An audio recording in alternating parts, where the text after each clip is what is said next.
Boa tarde, gente. Espero que vocês estejam bem, esteja tudo certo. Como o Lucas nos apresentou, eu me chamo Natália, Luísa. E qual é a ideia que a gente se propõe hoje aqui? Primeiro, a gente deseja muito interagir com vocês, então, assim, a todo momento, tanto na minha fala como a de Luísa, se sintam à vontade para perguntar no chat, ativar o microfone, enfim, a gente precisa mesmo desse diálogo. Até porque, vez ou outra, nas nossas falas, a gente tenta trazer exemplos, e aí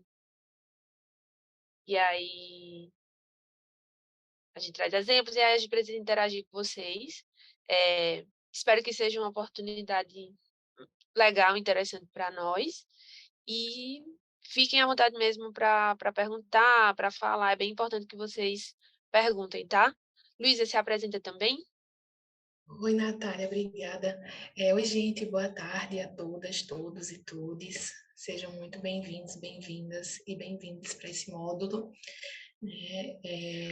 Hoje a gente vai conversar um pouco sobre as formas de escrita acadêmica, pensar um pouco, né, a escrita do projeto também. Vocês já vêm aí de outros módulos, né? De outras experiências também.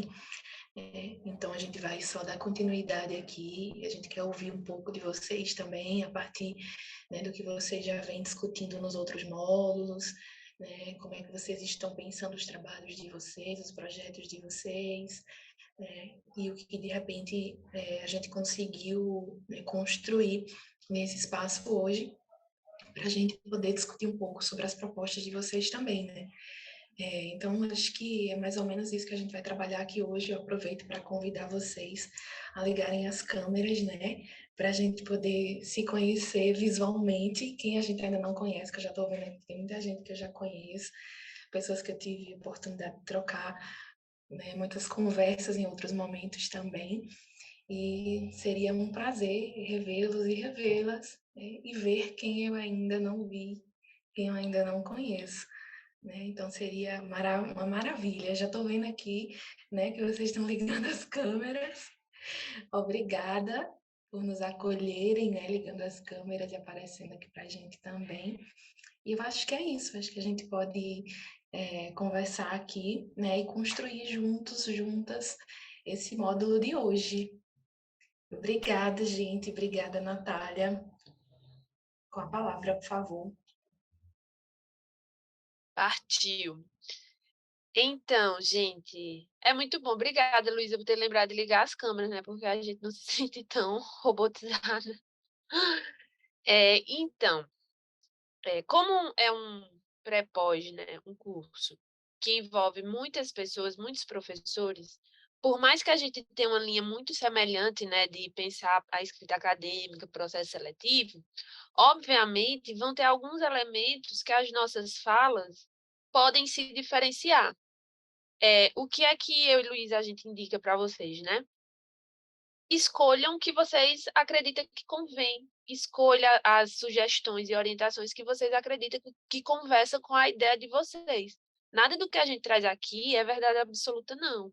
Você tem que ver se o que a gente fala, o que a gente propõe, faz sentido para você, para a sua pesquisa, para a sua ideia, entende? Então, pensar numa pós-graduação é pensar também no aluno que tem essa autonomia de pensar. Então, assim, o que a gente está ensinando aqui não é uma fórmula mágica de ingresso no mestrado, até porque se existisse, eu estaria milionária.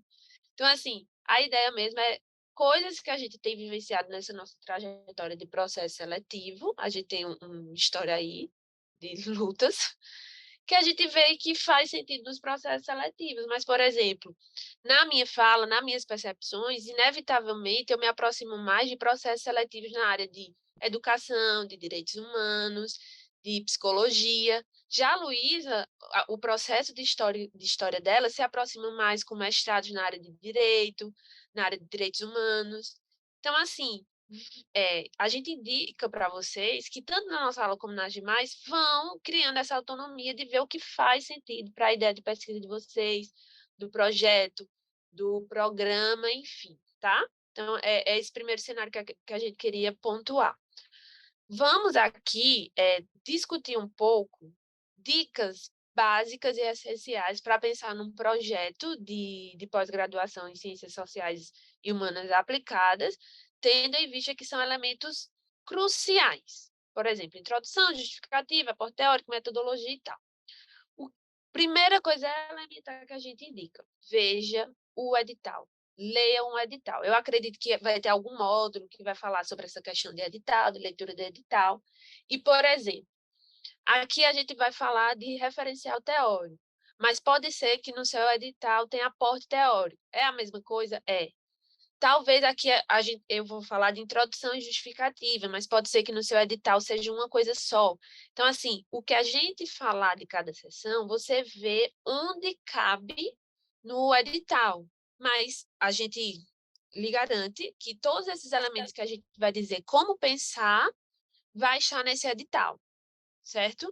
Outra coisa importante também é ver a diferença entre edital de mestrado acadêmico e mestrado profissional, que tem algumas diferenças, né? O mestrado profissional vai ter aquele momento que você tem que indicar o produto, tendo em vista que é mestrado profissional. Então, assim, tem pequenas diferenças que você precisa prestar atenção no seu edital, tá? Tranquilo até aqui? Pode passar, Lucas. Então, gente, uma pergunta que eu preciso fazer aqui. Quem de vocês ou está escrevendo um TCC na graduação, ou terminou a graduação recentemente, ou ainda está nessa conexão com TCC, com graduação? Quem? Bota aqui no chat, abre, me diz. Eu preciso saber quantas pessoas estão ainda muito próximas de uma escrita de TCC. Me diga de você, Lucas. Ó, Eu Vitória está ainda concluindo. estou para começar o TCC. Ótimo. Vitória está concluindo esse ano, então é uma pessoa que está ali com uma prática de escrita de TCC. Tá. Vamos ficar com Vitória e Lucas. Qual é o grande desafio? Caio concluiu há um bom tempo. Qual é o grande desafio de vocês que estão ainda imersos nessa coisa do TCC? A escrita de um TCC é completamente da escrita de um projeto. Então, vai ser um desafio para vocês se distanciar dessa escrita, porque, em linhas gerais, a escrita de um TCC, o que é? É pensar em um aporte teórico, é justificar uma pesquisa de TCC, que é completamente diferente do escrito de projeto. Na escrita de projeto, você tem que, entre aspas, convencer que a sua ideia de pesquisa é interessante, a partir de tal elemento. Então, no TCC, a gente fica, por exemplo, educação é isso, isso e isso. No meu campo, eu vi que a educação é isso, isso e isso. No projeto de mestrado, a perspectiva de escrita é: olha, eu acredito num viés de educação nesse sentido, a partir desse fulano, e por isso quero ir a campo para fazer uma pesquisa a nível de mestrado para ver como esse conceito de educação é experienciado nesse locus de pesquisa. É uma estratégia de escrita muito diferente. E isso eu queria pontuar aqui para vocês, porque eu imaginei que teriam algumas pessoas ainda numa escrita de TCC, tá? Pensando na introdução, vamos lá. Eu vou partir aqui. Me digam se vocês já tiveram a aula de conhecer o programa, linha de pesquisa, as produções de programa. Vocês já tiveram essa aula? Newton está balançando a cabeça. Acredito que sim. Obrigada, Newton. Já sim, foi uma das primeiras aulas. Ótimo. Vou partir do pressuposto que vocês já fizeram esse estado da arte do programa, já viram as pesquisas, professores e tal. Vou partir desse pressuposto. Como eu gosto de pensar num projeto de mestrado, a partir desse momento da pesquisa do programa. Eu gosto de elencar uma categoria principal, uma categoria guarda-chuva, que vai estar do começo ao fim. Eu sugiro que essa categoria tenha de relação direta com a área de conhecimento do programa. Por exemplo, se você vai fazer seleção no programa de educação, essa grande categoria tem que ser um elemento, algo de educação. Se você é da área de direito, pense nessa grande categoria como algo diretamente conectado com a área do direito, tá? Esse é o momento que eu gosto de dar exemplos. Alguém aqui já está mais ou menos encaminhado da pesquisa, se sente à vontade de abrir o microfone e me contar um pouquinho para a gente ir pensando nesse passo a passo. Olha, eu vou eu não sei se Luísa lembra, Mas no módulo passado, a gente fez isso e teve um aluno muito esperto que toda vez que a gente pedia para falar, ele se habilitava. Então, praticamente, a gente montou o projeto dele todo na nossa aula. Lembra, Luísa? Luísa lembra. Ele foi bem esperto. Eu acho que alguém falou, foi Diogo, né? Diogo, Me conta, Diogo, tua história.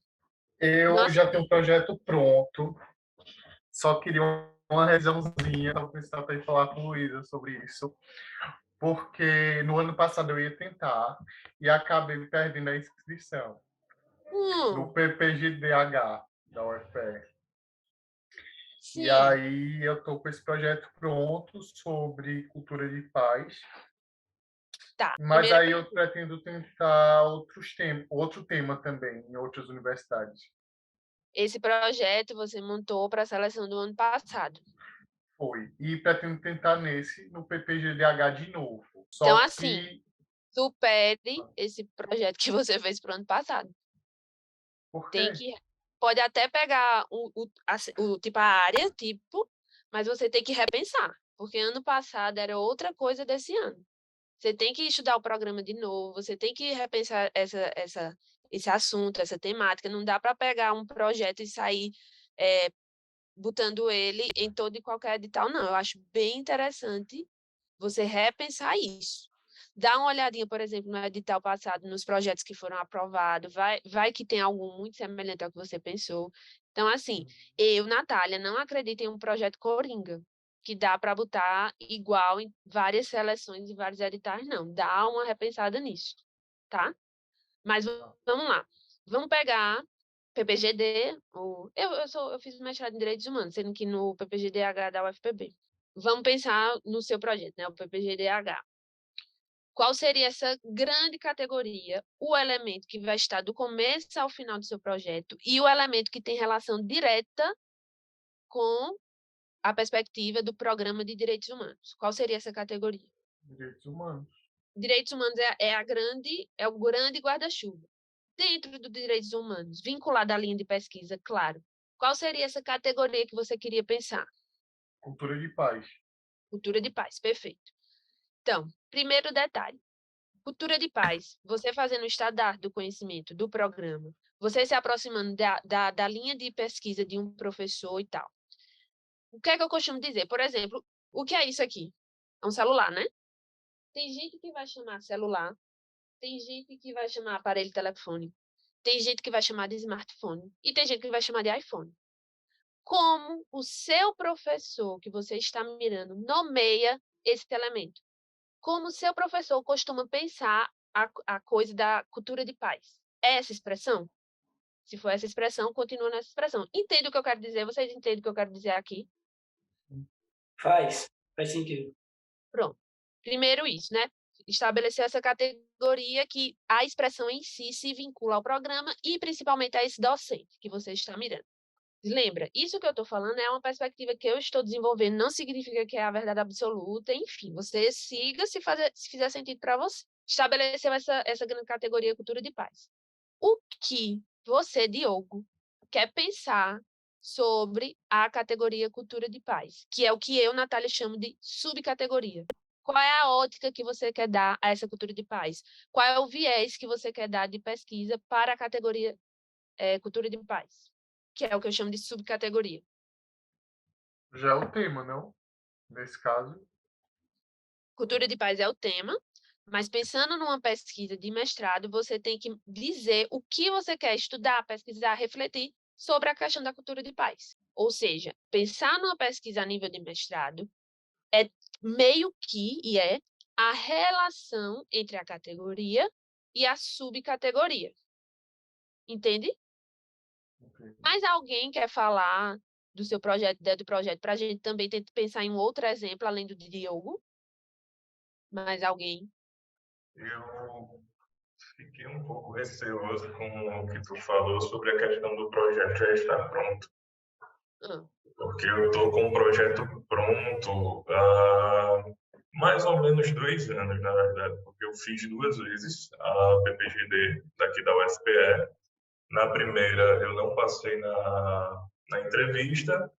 Na segunda, eu passei na entrevista, que foi esse ano, mas não fiquei nas vagas. Aí, inclusive, uma das entrevistadoras, que é a pessoa que eu estou focando, porque ela tem as pesquisas com o objeto que me interessa, disse para eu tentar, para eu continuar insistindo nesse projeto. Vamos lá, vamos organizar as ideias. Faz 2 anos que você tenta com o mesmo projeto? Não, na verdade, no primeiro ano, eu peguei uma parte do meu TCC, uma parte do que era o meu TCC, alguns dos tópicos, e fiz um projeto sozinho. Certo. Assim, E o segundo foi. ano? No segundo ano, eu peguei uma mentoria, a gente pegou o projeto que eu tinha, reestruturou, até porque ano passado mudou, modificou o formato do projeto, só deu uma reestruturada, colocou algumas citações a mais e submeti. Assim, o objeto é tudo a mesma coisa. Então, por que é que eu falo isso de... Eu não quis assustar vocês, não. É porque todo ano, no mínimo, o programa vai ter mais 10 ou mais pesquisas defendidas. Então, são 10, é uma quantidade significativa para você ter que ver e ter que atualizar o seu projeto. Vai que algumas dessas dissertações defendidas dialogue diretamente, seja exatamente muito parecida com a sua ideia de projeto. Então, Tem um em andamento que começou ano passado, eu vi ontem, que é muito parecido, só que o foco é outro. percebe? É a construção do usuário e do traficante e a confiança que se dá à palavra da polícia nesses casos, só que o caso dele é nos flagrantes. A subcategoria dele é outra e a sua é outra. Os flagrantes. E eu vou para uma fase diferente. É muito importante ter isso em mente, porque eu lhe garanto, nenhum programa nenhum professor vai querer pegar uma pesquisa, que o programa já defendeu, 2, que está em voga. Então, você tem que pegar essa categoria, pelo que eu entendi de Newton, é a mesma grande categoria, sendo que esse estudante em questão está no viés de subcategoria 1 e Newton está no viés de subcategoria outro. Perfeito, tá? Ótimo. Categoria, subcategoria. A gente está tranquilo até aqui? Posso avançar? Pronto. Como é que você constrói essa introdução? Gente, por exemplo, vamos lá, cultura de paz. Não, vamos, Newton, agora. Qual é a tua, por exemplo, categoria, Newton? A categoria principal, o grande elemento? É drogas e os crimes da lei 11.343. Na verdade, os 2 crimes, né? Eu vou analisar a figura do usuário e a figura do traficante e o que leva o juiz a determinar quem é quem. Qual o peso probatório que é dado aos elementos de prova que estão no processo. Certo, acho que Luísa vai poder te ajudar muito mais do que eu, mas vamos lá. A tua grande categoria é essa lei tal, né? Lei tal, tal. A introdução, você acha que essa professora, que esse programa que você tem interesse, eles já sabem que lei é essa? Você acha que eles já sabem? Sim. Então, a sua introdução não tem que ser, olha, a lei tal é isso, isso e isso. Não é isso. A sua introdução tem que ser muito atual, relevante, necessário, uma pesquisa que investigue a lei tal, por isso, isso e isso. Existem autores que estudam a lei tal, tais como fulaninho, fulaninho, fulaninho. Apresentou a primeira categoria no sentido de essa categoria é relevante, atual, necessária, urgente no cenário atual de pesquisa desse tema, dessa área, ok? Eu sugiro, na introdução, fazer citação indireta. Citação indireta é quando você fala com as suas palavras o que o autor falou. Você pode construir um argumento e, nesse mesmo argumento, você citar mais de um autor. Sugestão 1. É preciso que esses autores que você está ali citando sejam autores do viés investigativo do professor e do programa. Como eu disse, cada professor vai nomear a sua categoria de um jeito. Então, se você cita um autor que fala desse crime diferente do autor que esse professor costuma usar, já não é um bom sinal. Porque existe o tema, por exemplo, o crime aí em questão, e existem várias perspectivas de encarar e de perceber e de estudar esse tema. Vá na perspectiva que esse professor e o programa usualmente usa. Autores que é mais comum, ok? Dica 1. Dica 2. Nesse momento, já cite o professor ou professora que você está mirando, que você tem interesse. Aí você me pergunta, mas Natália, como? Vai no Google Acadêmico, bota o nome desse professor ou professora e pega o artigo dela mais recente, que eu pressuponho que seja sobre o seu tema, né? Já que você está querendo se aproximar desse professor. Então, você já vai montar uma pesquisa que seja próximo desse professor. E aí já traz uma citação indireta desse professor, professora que você está mirando lá, já na introdução. Ficou claro isso? Alguma dúvida? Certo. Vamos pegar Newton ainda. Newton apresentou a relevância, necessidade e atualidade de pesquisa sobre essa lei desse crime aí. Em seguida, ele já aponta qual é a ótica que ele vai dar sobre essa lei, sobre esse crime. Entendendo que essa lei desse crime é importante, pesquisas que... E aí você lança a subcategoria. Novamente, nesse sentido de fazer citação indireta. Se o seu projeto tiver... Se o edital diz que esse projeto tem que ter 20 e tantas páginas, isso que eu já estou falando já vai em 4 ou 5 parágrafos. Se o seu projeto tem que ter ali 10, 12 páginas, isso que eu estou falando já vai em 2 parágrafos. Então, você tem que ir vendo a quantidade de páginas. Depois que você apresenta a relevância, a necessidade da categoria e da subcategoria, você apresenta a sua pesquisa. É tipo assim, eu disse que é necessário pensar isso na ótica disso, e agora eu vou propor algo para esse problema que eu disse. Se eu estou falando que precisa pesquisar a lei desse crime sobre essa ótica, eu estou aqui me propondo a fazer isso. Dessa forma, propõe-se nesse texto uma pesquisa a nível de mestrado que se dedique em... Taranã, taranã, taranã. O nosso argumento de pesquisa gira em torno de... Ok?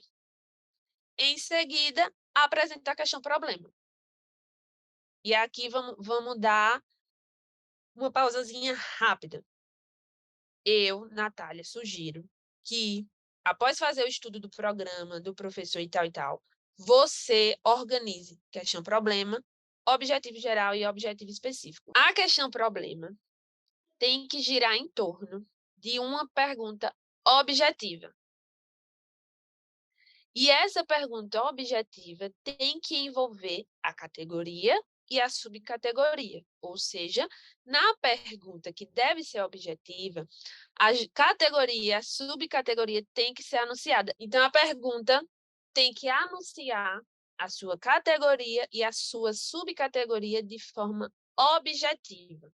Vamos só fazer um exemplo de como não fazer. Por exemplo, mais alguém quer falar a sua categoria, a subcategoria, para eu tentar estruturar aqui uma pergunta? Ninguém? Então tá. Vamos ficar nos exemplos imaginativos aqui. Por exemplo, se eu pergunto a você assim, Fulaninho, Lucas, o que você fez para almoçar hoje? Isso é uma pergunta que Lucas vai precisar responder com uma resposta.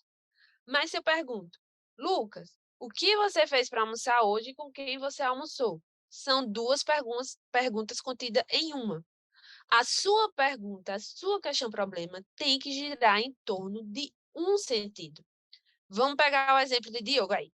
Vamos pensar que a categoria principal de Diogo é a cultura de paz. E você tem alguma sugestão de subcategoria, Diogo? Tu estás mirando em quem no PPGDH? Eu estou mirando no trabalho da pastoral carcerária. O professor que tu estás mirando no PPGDH é quem? Tem 2, Maria José Luna e Marcelo Perisoli. Tá. Então, tu vai estudar a categoria Cultura de Paz e qual seria a subcategoria? O trabalho da pastoral carcerária. Diogo quer estudar cultura de paz sob a ótica da pastoral. Não é isso? Em linhas gerais, vamos botar assim. Olha uma pergunta que Diogo poderia articular, fazendo o estudo do programa, do banco de dados do programa, do professor, enfim, tá, gente? Eu estou pressupondo que vocês já caminharam isso tudo. Em que medida a pastoral fortalece uma cultura de paz no contexto de Recife? Uma pergunta, certo? Como Diogo pensa o objetivo geral? Ele vai pegar o textinho da pergunta, a frase, e vai botar um verbo no infinitivo na frente. Dica de ouro. Baixe as dissertações desse professor ou professora, mapeie as dissertações e veja quais verbos são mais comuns. Por exemplo, identificar e conhecer são verbos semelhantes, mas o professor ele só usa identificar. Aí você vai botar conhecer? Você não vai botar conhecer. Em toda dissertação você vê que tem um objetivo ali, refletir. Aí você vai botar discutir? Não, você vai botar refletir. Entenderam essa estratégia dos objetivos? Entendeu, Diogo? Lucas, entendeu? Ótimo. Pega o textinho da pergunta, bota um verbo no infinitivo na frente. Se entre esse verbo e essa pergunta precisar de algum conectivo, de algum de algum para, de algum se, é porque a sua pergunta não está bem feita. Então, refaça. Quando você bota o verbo no infinitivo e o textinho da pergunta e flui, é porque está bem estruturado. Por exemplo, vamos pegar o exemplo de Diogo. Em que medida a pastoral fortalece a cultura de paz em Recife? Vamos botar um verbo no infinitivo aí. Avaliar em que medida a pastoral fortalece a cultura de paz em Recife. Fez sentido o texto? Fez. Na minha cabeça. Para mim fez, então tá certo. Brincadeira, gente. Como a gente monta... Isso é o objetivo geral. Como a gente monta os objetivos específicos? Primeira coisa, vai depender muito da perspectiva que o seu professor, a sua professora em questão, tem pesquisas. Porque, por exemplo, a estrutura desses objetivos já vai indicar a sua metodologia, já vai indicar os seus caminhos ali de pesquisa. Então, por exemplo, se a professora, Diogo, que tu estás mirando, só faz pesquisa de campo, só faz pesquisa imersa no campo, então esses seus objetivos específicos já tem que sinalizar que é uma pesquisa que vai a campo. Se o professor que você está mirando faz pesquisas bibliográficas de mapeamento horizontal e vertical, os seus objetivos específicos também já têm que demonstrar isso. Então, normalmente, eu aconselho ali aos objetivos específicos girar em torno de 3. Em cada um desses objetivos específicos tem que ter, pelo menos, ou a categoria ou a subcategoria. Porque isso vai mostrar à banca que o seu projeto sabe o que quer pesquisar e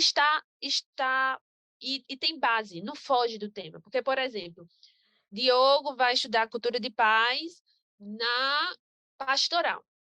Aí, Diogo se perde na escrita e bota lá um objetivo específico que vai estudar a violência na pastoral. Tem a ver? Tem, mas foge. Diogo tem que estar ali nos objetivos envolvido na cultura de paz e na pastoral. Entende? Então, nos objetivos específicos, você tem que movimentar a sua categoria e a subcategoria. Eu, Natália, sugiro sempre que no primeiro objetivo específico seja um objetivo que sinalize que será o aprofundamento teórico, metodológico, teórico, epistêmico da categoria principal. Então, se Diogo bota ali no primeiro objetivo específico algo estruturado que sinaliza que ele vai fazer um estudo epistêmico sobre as pesquisas desenvolvidas no Brasil sobre cultura de paz. Isso já é uma sinalização que ele vai mergulhar profundamente na categoria principal dele, cultura de paz. Fez sentido isso? Tá fazendo sentido, gente? Tá. O que é que eu sugiro após você apresentou categoria, subcategoria, apresentou a pesquisa e apresentou a sua questão-problema, né? Expliquei aqui como você estrutura a questão-problema e objetivos. O que é que eu sinalizo para você apresentar depois da questão-problema? Outras questões. que eu sugiro que girem em torno e que movimentem os objetivos específicos. Então, por exemplo, para cada objetivo específico, você pode estruturar uma perguntinha, mas aí você bota claramente. Assim, apresente proposta de pesquisa, coloca como questão problema. Aí você bota a grande questão. Isso se o edital não pedir a parte, tá? Se não pedir a parte, é que você bota na introdução. Antes de tudo, siga o edital. Botou a questão problema. Aí você bota. Outras questões nos inquietam para esse interesse de pesquisa, tais quais. E aí você estrutura ali 3 perguntinhas simples que tenham a ver com seus objetivos específicos. Tranquilo?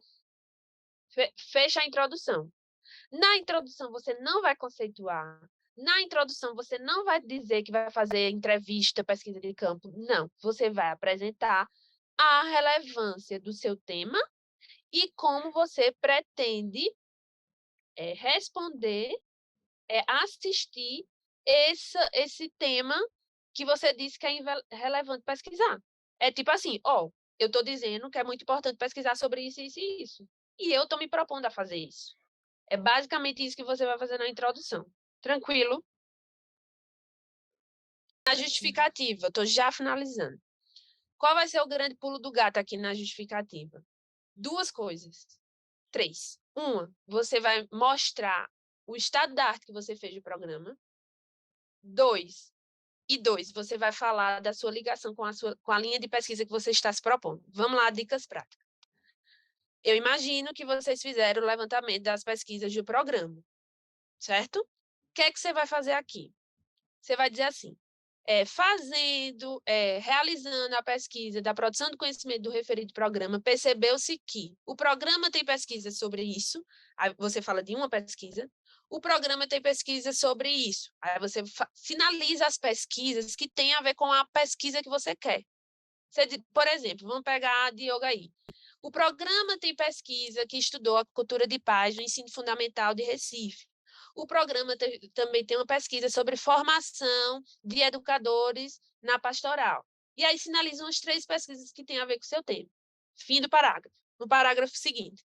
Mais uma pesquisa que se dedica a analisar em que medida a pastoral tal fortalece a cultura de paz em Recife, o referido programa ainda não tem nenhuma pesquisa. Assim, a presente proposta de intenção de pesquisa se apresenta como inédita. Você vai estruturar isso em um parágrafo separadozinho. Entenderam? No outro parágrafo, você vai mostrar a relação da sua pesquisa com a linha de pesquisa. Tá tranquilo para todo mundo essa questão de linha de pesquisa?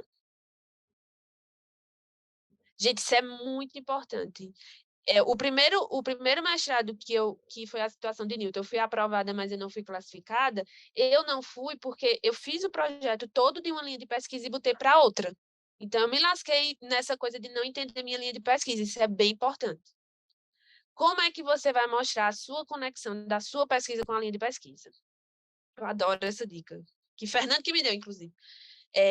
Lá no site do programa, vai ter uma descrição, vai estar lá explicando sobre toda a linha de pesquisa do programa, né, Luísa? O que é que você faz? Expressões marcantes dessa explicação da linha de pesquisa, que combina com a sua ideia de pesquisa, você abraça nessa justificativa da sua conexão com a linha de pesquisa. Assim, apresente proposta de pesquisa, se vincula à linha tal, no momento que isso, isso e isso. Usa ali 2, 3 expressões que o próprio programa usou para denominar a linha, para fazer a conexão com a sua pesquisa. Se for um projeto que pode muitas páginas, o que é que eu sugiro na outra justificativa, no parágrafo seguinte? Você também mostrar conexão sua com o docente, com o professor que você está mirando, sem dar muito na cara, mas dando. No parágrafo seguinte, o que é que você pode fazer? Lá no Lattes do professor, na biografia, vai ter as áreas de interesse dele, e outra coisa que eu gosto muito é ver os projetos de pesquisa ou de extensão que o professor está inserido atualmente. E aí ver o que ele está ali pesquisando, pegar os sentidos daquilo e abraçar na sua justificativa. A proposta de pesquisa também se faz relevante no momento que isso, mostrando, usando expressões que o docente ou a docente em questão vai ter familiaridade. Tem que encher os olhos, tem que chamar a atenção desse professor. Então, por exemplo, Diogo, ele fala de cultura de paz. Mas aí Diogo não se ligou e o professor ou professora que ele está mirando ali, ele não nomeia cultura de paz. Ele fala de educação para a paz. São coisas que são semelhantes? São. Mas uma corrente teórica é cultura de paz e outra corrente teórica é educação para a paz. Então, se Diogo quer mirar na professora tal, que usa educação para a paz e usa a expressão cultura para a paz, assim, a chance diminui. Você tem que movimentar expressões de categoria que vai chamar a atenção desse professor. Porque sabe como funciona a seleção? De maneira muito simplória, né? Pega um projeto, chega um projeto, aí a banca lê e tal, aí faz, ei, fulano de tal, eu vi um projeto que é a tua cara. Aí o professor faz, me manda. É mais ou menos assim, não é, Luísa? Então, o professor que já conhece esse outro professor lê um projeto, mas que não tem conexão com esse professor pesquisa. Então, ele nem encaminha, tá? Após essas coisas, essas conexões com a linha de pesquisa do professor, você vai apresentar a relevância social, a relevância acadêmica e a relevância na área. Vamos supor, a de Newton, né? A relevância social na questão de pesquisar sobre o crime tal, a lei tal, como é importante para a sociedade, qual é a relevância acadêmica da área e qual é a relevância para a área em si. Lembra, sempre com escrita objetiva, sempre com períodos curtos. É um projeto, você está vendendo seu peixe. É um projeto que você tem que convencer o programa e o professor de que essa pesquisa é interessante. Então, não precisa de uma grande ciranda para falar isso, não. Você pode falar objetivamente e deve. Tranquilo? Passa o slide que eu acho que agora é Uma Luísa. dúvida, por favor. Diga. Poderia explicar melhor o estado da arte? Porque, assim, eu sei que vai ser onde está a pesquisa, mas de que maneira eu vou saber? Eu estou com um pouco de dúvidas em como saber colocar. Tá. Vamos lá. Todo programa vai ter lá a produção do conhecimento dele, um banco de dados com todas as dissertações, mirando dissertação, tá? Porque tem alguns programas que têm dissertação e tese. Eu estou falando aqui no sentido de mestrado. Vai ter lá um banco de dados com todas as dissertações defendidas. Você faz um recorte ali dos últimos 4, 5 anos. E aí vai vendo as dissertações que têm a ver com o seu tema. Vai baixando essas dissertações e vendo ali, enfim. É isso. Então, por exemplo, você fez a pesquisa no PPGDH, 200 dissertações. Dessas 200, 20 e 25 tinha a ver com o seu tema. Você não vai citar as 20 e 25. Você vai citar pesquisas que têm a ver com o seu tema. Para mostrar ao programa que o que você está se propondo a pesquisar, que o programa já pesquisou, é interessante e é inédito. Porque, o programa não vai pegar nenhuma pesquisa que ele não tem a prática de pesquisar. Aí tem aluno que diz assim, mas a minha pesquisa não tem nenhuma pesquisa parecida no programa, nenhumazinha. Aí eles vão querer. Eu digo, querido, vai não. Mas não vai mesmo. Ele só vai pegar uma pesquisa que tenha mais ou menos a ver com a vibe de pesquisas do programa. Aí, quando você diz assim, já teve uma pesquisa que investigou a cultura de paz no ensino fundamental, em 2020. Já teve uma pesquisa que investigou formação de educadores em pastoral lá em Caruaru. Mas uma pesquisa que investigue a cultura de paz na pastoral em Recife ainda não tenho. E é isso que eu estou me propondo a fazer, para que tenha. Você pode construir argumentos do tipo assim, fazendo pesquisa da produção do conhecimento do referido programa, entendemos que é um programa de grande relevância no Brasil sobre os estudos de cultura de paz e pastoral. Existem pesquisas que pesquisaram isso e pesquisaram aquilo. Mas entendeu, Diogo? Senão eu vou ficar repetitivo. Fez sentido? Entendi, fez sentido. Mais alguma dúvida, Obrigado. gente? Nada? Pode passar. Obrigada, Natália. Se me permite, eu gostaria de falar só um pouquinho, muito rapidamente, sobre essa questão de Diogo, só para complementar um pouco, né, o que Natália trouxe e a gente começar a falar um pouquinho sobre aporte teórico. Essa ideia do estado da arte, né, consiste justamente esse mapeamento que Natália estava falando, dos trabalhos já publicados, né, e que tenham, de alguma maneira, alguma ligação com a sua proposta. Mas para você demonstrar a originalidade da sua pesquisa, né, Natália? Para você demonstrar o ineditismo da sua pesquisa. Porque, no final das contas, os programas, por mais que estudem, né, temáticas que estão sendo contempladas nas linhas de pesquisa, né, se interessam pelos trabalhos, né, que têm a característica da originalidade. Então, tudo bem que no programa estudam questões sobre gêneros, cárcere, sexualidade, tem trabalhos publicados nessas vertentes, perfeito, mas o que é que eu vou trazer de novo para o programa? De que maneira eu vou inovar, né? Como pode ser essa inovação, por exemplo? Pode ser fazendo uma pesquisa empírica, que de repente ainda não foi vivenciada no programa. Pode ser fazendo uma cartografia, né? Pode ser com outro público, não sei, como é que eu posso estudar, por exemplo, questões de gênero e sexualidades com mulheres trans nas favelas. Não tem essa discussão ainda no programa. Por quê? Porque eu fiz o estado da arte e percebi que não tinha pesquisa realizada com essa vertente, por exemplo. Só foi mesmo para tentar complementar a fala de Natália. Não sei se vocês conseguem me entender. Não é isso, Natália? Acho que é mais ou menos assim, né? É sim. Então, gente, eu acho que agora, né, a gente vai falar um pouquinho mais sobre o aporte teórico, né, já considerando que a gente tem pensado aí uma estrutura, né, para esse projeto, para essa proposta. Então, a gente já vem de uma estrutura, né? Lógico, essa estrutura, quem vai me dizer é o edital da seleção, tá? Embora nós tenhamos trazido alguns tópicos, né, alguns pontos que normalmente são, né, integram a maioria dos editais, né, são pontos comuns na grande maioria dos editais.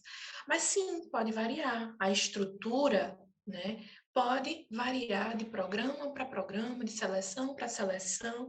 Isso é algo que a gente vai saber quando a gente lê o edital, que é o primeiro passo para a gente poder pensar tudo isso aqui e para poder pensarmos também em todas essas outras questões que vocês já viram nos outros módulos, né? Então, é isso, é pensar a partir do edital, se atentar bastante, né, a esses pontos que muitas vezes podem variar no nome, por exemplo, introdução, pode ter lá, apresentação do tema. Isso é introdução. Então, o que é que eu vou fazer, por exemplo, no tópico apresentação do tema?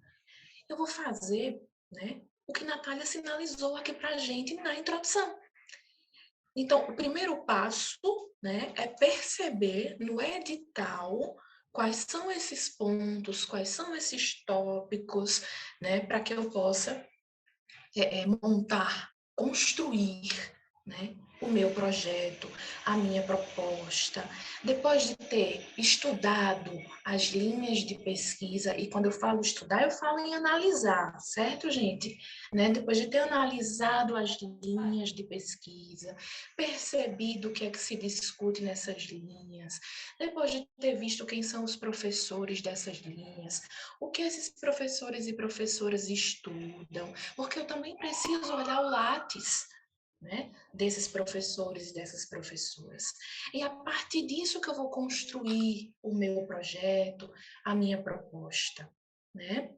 Então, é mais ou menos por aí. Então, já que nós estamos pensando em estrutura, nós vamos agora para o item, né? Sendo muito objetiva, mas de acordo com a perspectiva técnica, né? A gente precisa ser objetivo nesse sentido técnico, mas é importante a gente refletir, né? E em um momento que a gente pode refletir, reunir essas reflexões, é no aporte teórico, né? Porque o aporte teórico é justamente o momento, é o espaço, né? Onde a gente vai poder dialogar com as ideias de autores e autoras.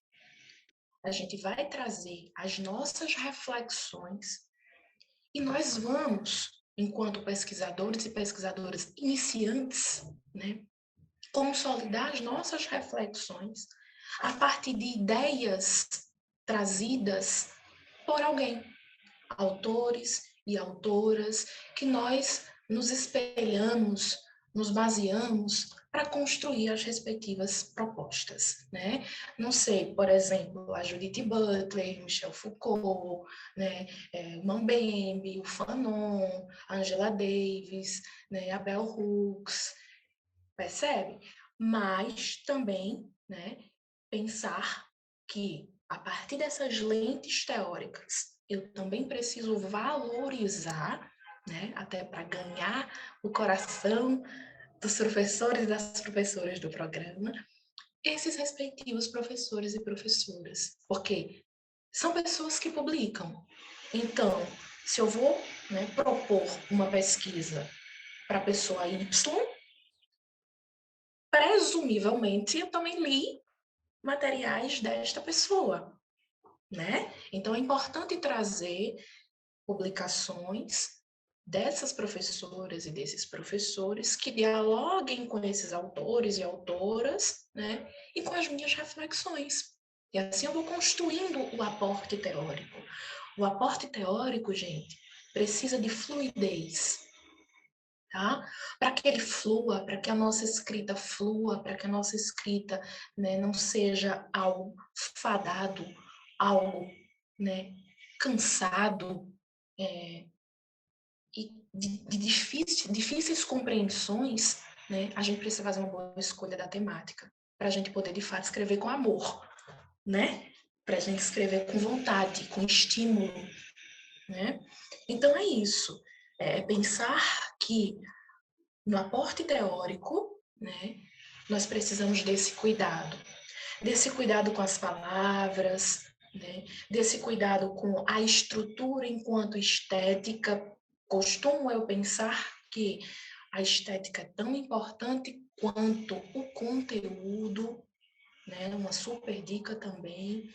Né? Então, é justamente isso, é tentar trazer, né, leveza para a minha escrita.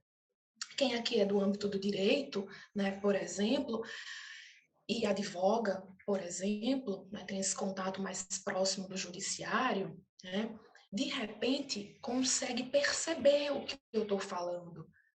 Nós temos, enquanto profissionais da área jurídica, e, por exemplo, advogados e etc., né, uma cultura de escrita muito pragmática, muito técnica, né, permeada por jargões. Gente, a escrita acadêmica é diferente. Na escrita acadêmica, nós precisamos, né, trazer fluidez, trazer reflexões, né, eliminar tudo que nos leva, né, a uma rigidez, a um método cartesiano dogmático, por exemplo, né? A escrita acadêmica é diferente de outras escritas. Né? A nossa escrita Deixa eu fazer uma acadêmica... pergunta, Luísa, Fica à a respeito vontade. disso. Fica à vontade. Eu tenho a impressão, e aí me corrija, que os professores, já por terem esse costume, por serem advogados na nossa área, ou por serem juristas, eu tenho a impressão que eles gostam de que a gente bote um monte de jargão e coloque um monte de uma escrita bem parecida mesmo com esse juridiquês. Eu estou enganado nos programas maiores, porque a minha professora do... Não vou nem citar não, mas eu tinha muita impressão que ela gostava. Então, na verdade, Diogo, pode ser que alguns professores ou professoras específicos, isso é uma exceção, se familiarizem, né? Mas a ideia é que a escrita acadêmica, sim, priorize o leitor, né? A ideia é que nós, enquanto escritores e escritoras, né? Por exemplo, quem está montando, construindo o projeto, pense no nosso leitor, né? Então, a ideia é pensar no nosso leitor, sim, né? Perceber qual é a familiaridade com a escrita que essa pessoa tem, mas, na grande maioria das vezes, né, a ideia é contextualizar, né, é utilizar ideias de reflexão, né, não utilizar termos técnicos, não utilizar necessariamente notas de rodapés, nota de rodapé simplesmente para explicar algo muito, né, singular da sua pesquisa, mas evitar ao máximo, por exemplo, né? Mas eu acho que é isso. A escrita acadêmica ela precisa ser dinâmica, né? Ela precisa ser didática. Então, pelas minhas poucas experiências, né, a ideia é que nós não utilizemos jargões, né? Mas, se de repente, né, o professor, a professora que você, né, pretende que seja seu orientador ou sua orientadora, prefere, né, é algo muito singular, muito Isso eu específico. vou descobrir lendo, né? É algo que a gente vai, né, notando, percebendo e articulando e construindo aí na proposta. Mas é uma ideia que, né, na grande maioria dos programas, a gente precisa ser mais dinâmico, mais didático, precisa de uma escrita mais ensaística, né, mais fluida, né?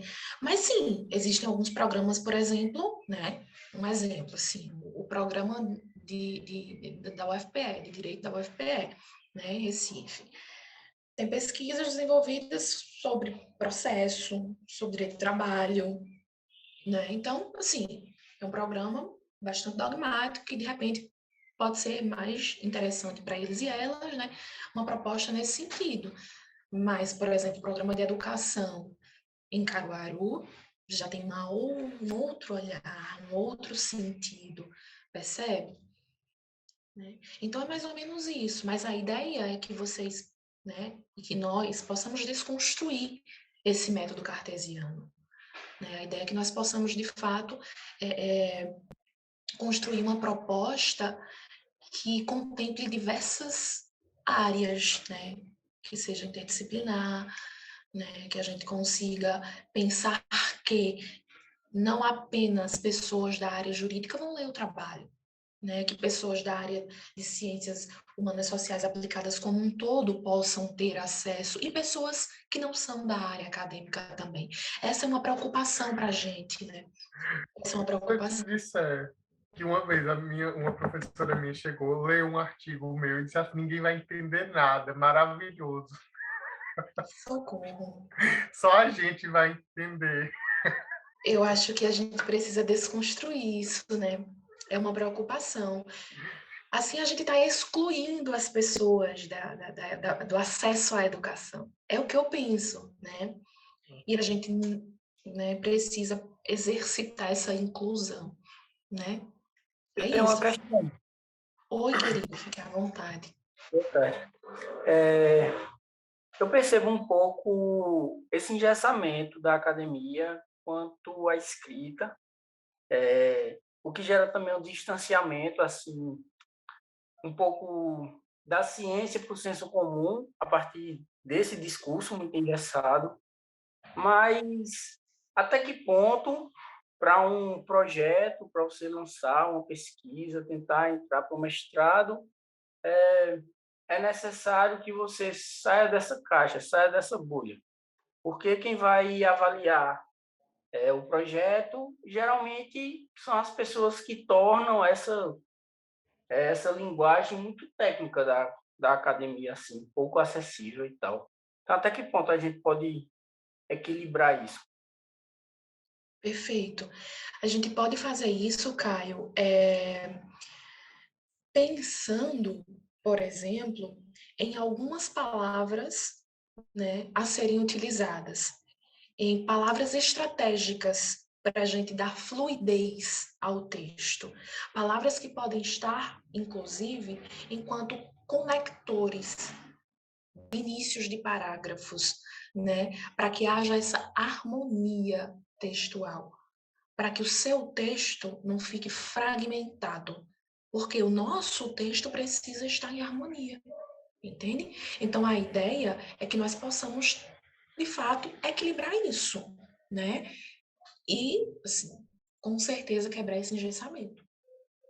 Mas eu não estou querendo dizer que, por exemplo, palavras específicas da sua proposta de estudo não devam ser trazidas.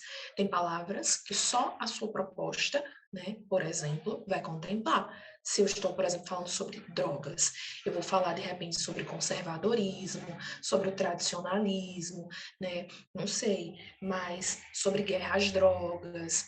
São questões, por exemplo, que eu preciso pontuar dependendo da minha proposta. Se eu estou discutindo sobre Butler, por exemplo, e eu estou trabalhando sobre a ideia de luto, de performatividade, de precariedade, são termos específicos da minha proposta. O que eu estou falando aqui são jargões, por exemplo, né? Me dê licença. Mas destarte, outrocínio, né? É disso que eu estou falando. São esses termos que eu estou pontuando aqui, né, que eles não são bem vistos no seu trabalho, né? E aí vou chegar lá. Eu trouxe essa ideia mais inicial aí para a gente poder seguir, né, agora esses pontos, né, aqui do material, né, do slide. Mas eu também não sei se eu consegui contemplar a sua questão, Caio. Conseguiu sim, perfeito. Beleza.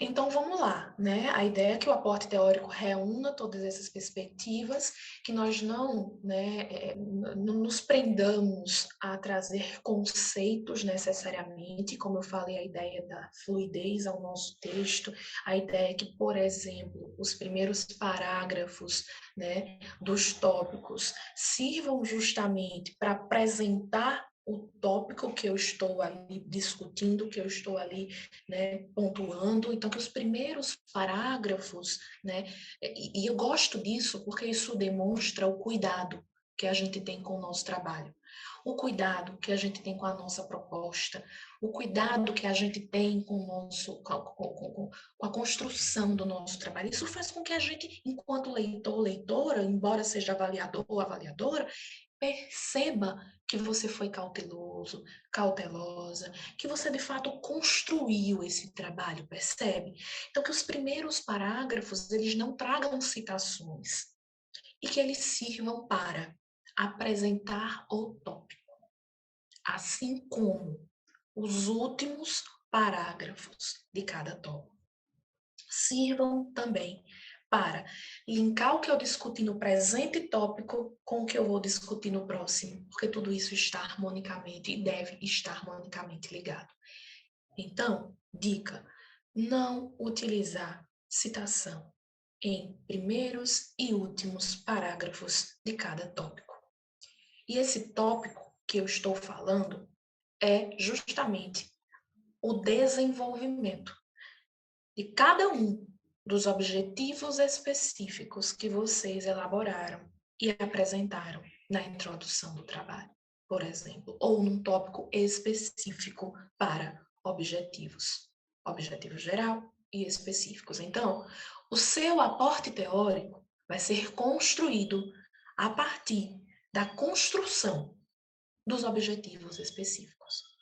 Eu pego os meus 3, por exemplo, objetivos específicos que, para projetos de mestrado é o ideal, 3 objetivos específicos, tá? Cada um desses objetivos específicos agora vai ser um tópico do meu projeto para seleção do mestrado, por exemplo, tá? Então, depois disso, né, pensando primeiros e últimos, eu não devo trazer citações de primeiros e últimos parágrafos. A partir lá do segundo ou do terceiro, isso é algo muito meu também, gente. Né? Eu sou virginiana e ainda aprendi com o Fernando. Então, eu Não sei, mas mesmo que indiretamente articulo isso na minha cabeça, até hoje deu certo, então não sei, né? Pode ser que dê certo por aí também, eu espero, né?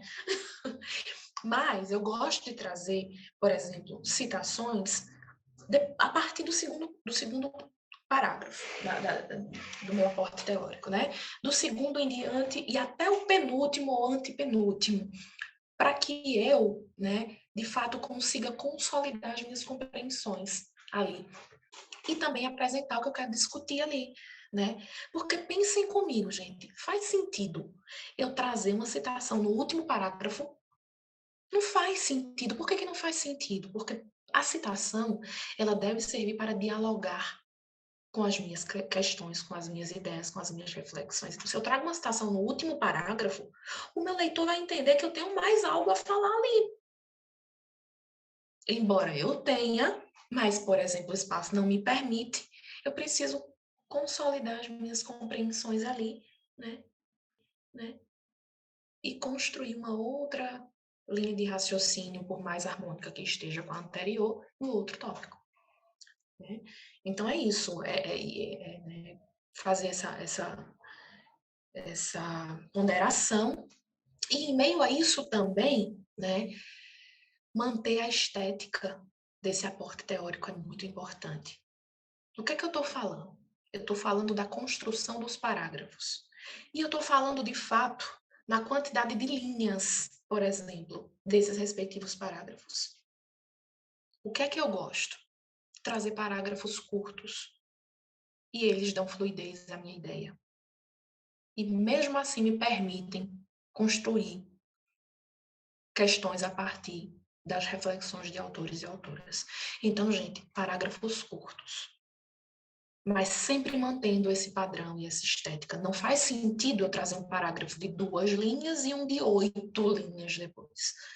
Então, que tal tentar, por exemplo, trazer parágrafos de 3, 4 linhas, 3, 4 linhas, 3, 4 linhas? Percebem? Para que eu mantenha essa estrutura estética também e eu consiga dar fluidez ao meu texto. Imagine um parágrafo de 10 linhas. Eu estou lendo o final, eu nem lembro o que eu li no começo. Vocês são assim que eu sou, né? Então, ó, a preocupação que a gente deve ter é com o nosso leitor. Será que o que eu estou falando aqui vai ser, né, compreensível para quem vai ler o meu trabalho? Né? Então, vamos pensar nessa estética também. Né? E outra questão que é importante nós pontuarmos aqui é a utilização das citações.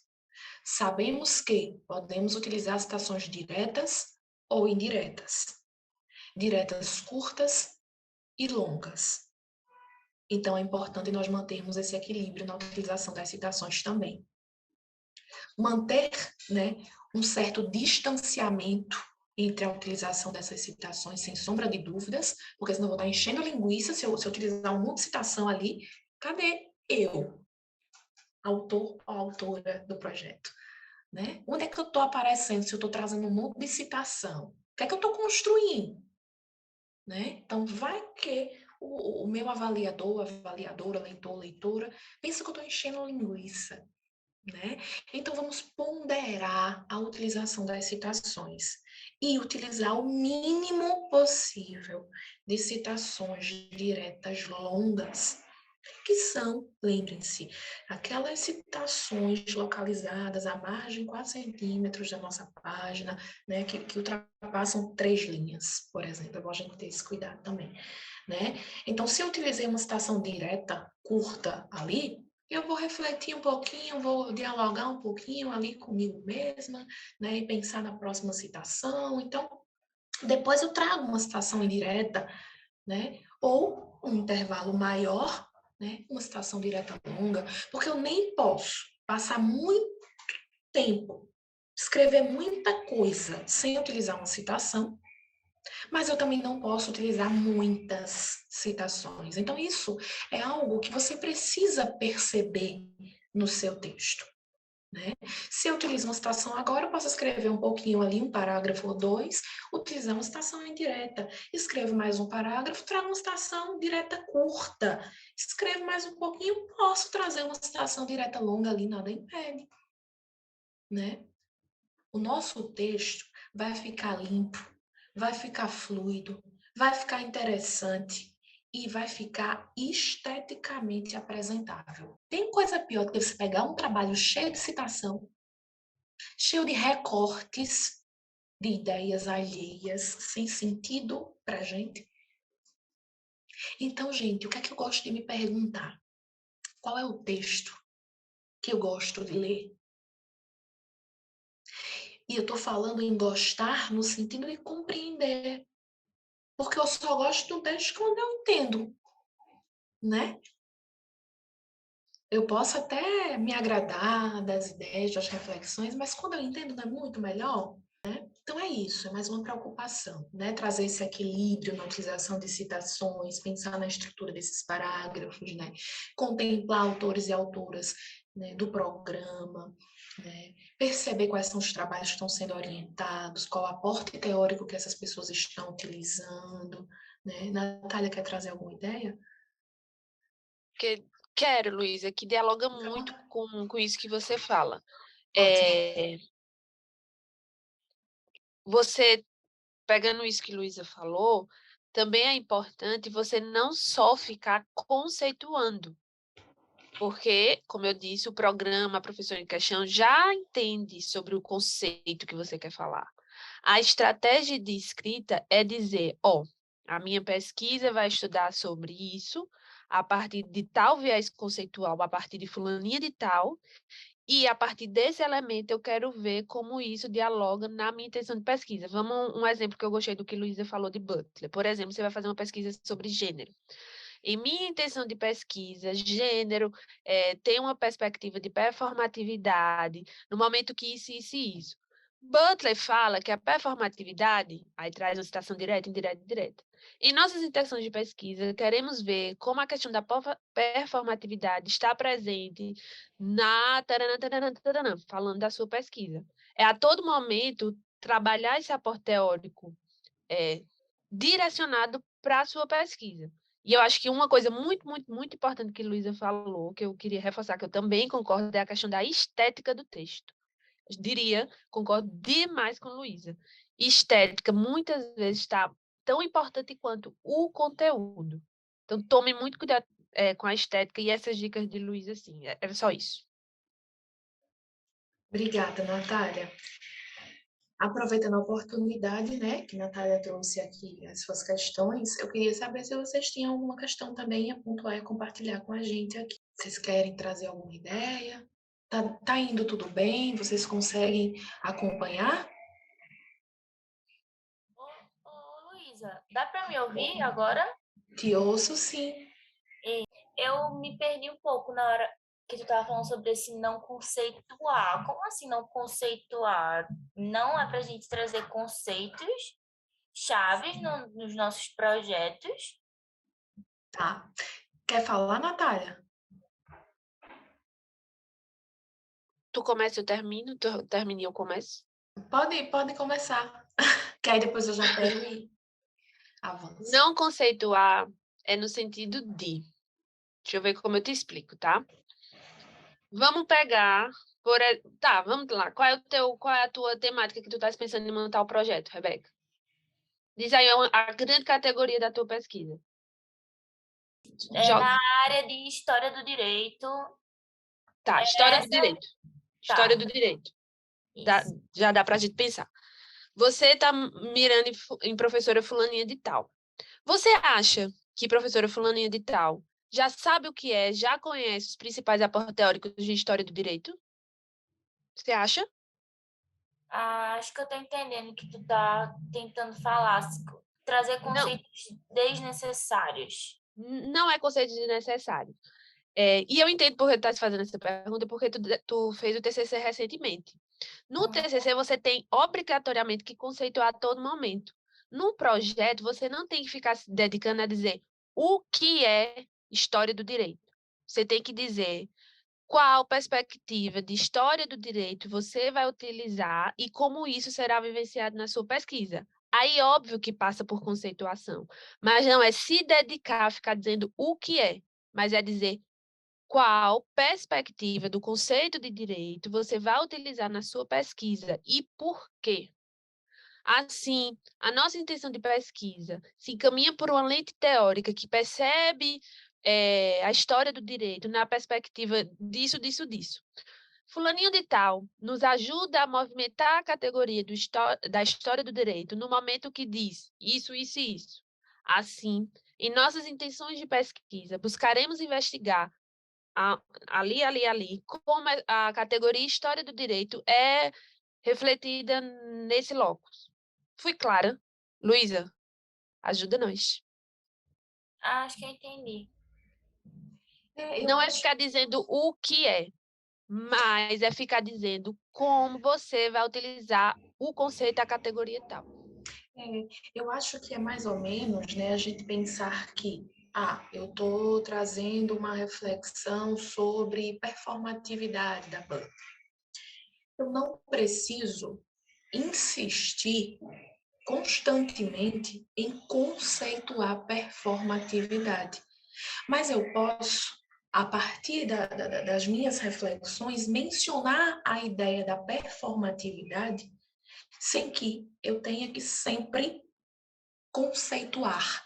Eu posso dizer, por exemplo, que as pessoas trans nas favelas estão, né, performando, ou existe uma performatividade no que se refere à vivência ou às experiências das pessoas trans na favela. Beleza.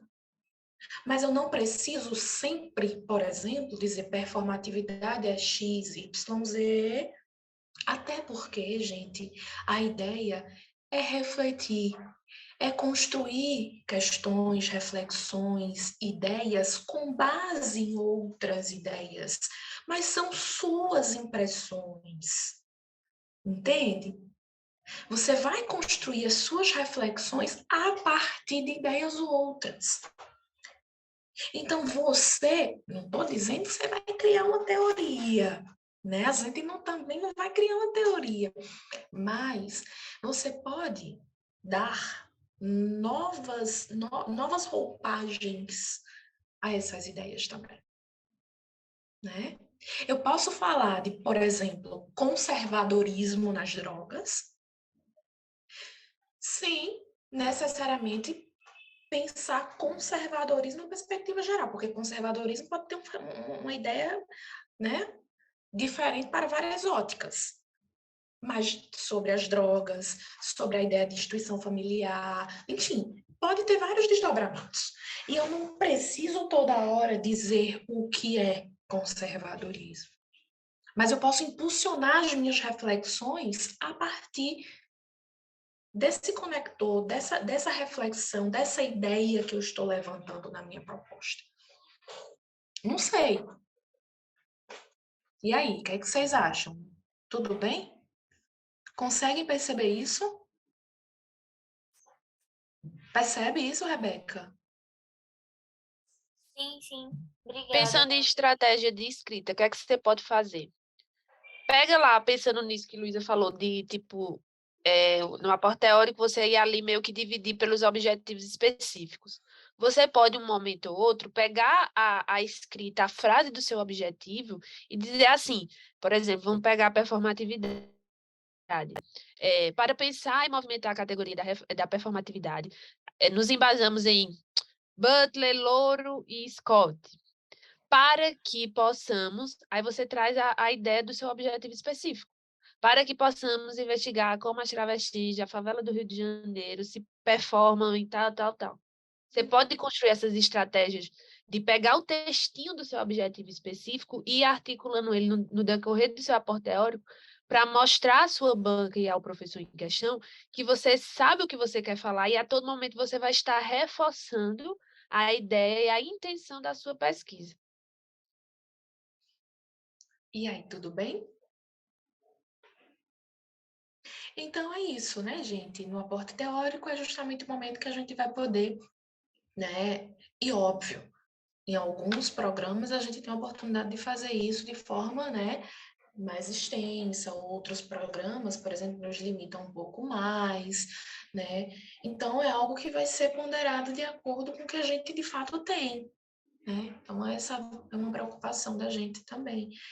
Preocupação no sentido positivo, no sentido de cuidado, tá, gente? Não de angústia, por favor. Tá? Lucas, por gentileza, tu pode passar? Gente, até aqui tá tudo bem? A gente pode avançar para a metodologia?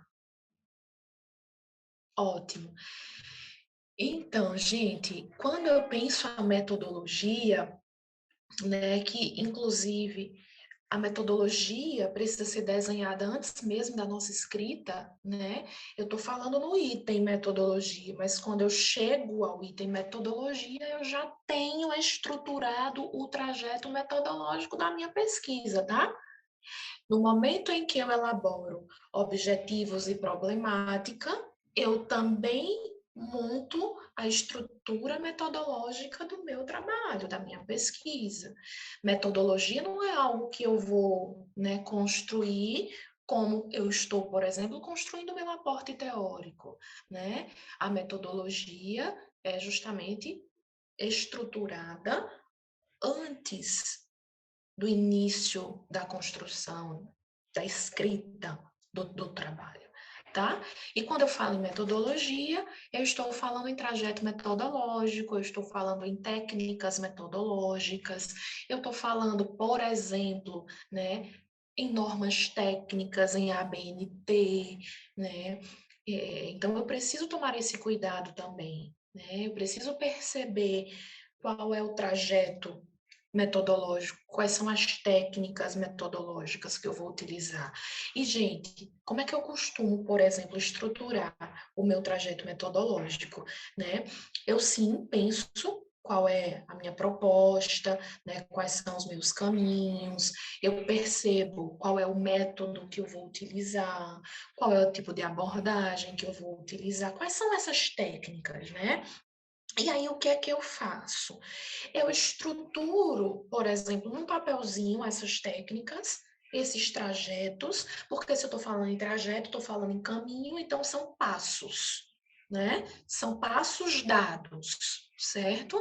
Então, eu tenho o primeiro, eu tenho o segundo, eu tenho o terceiro.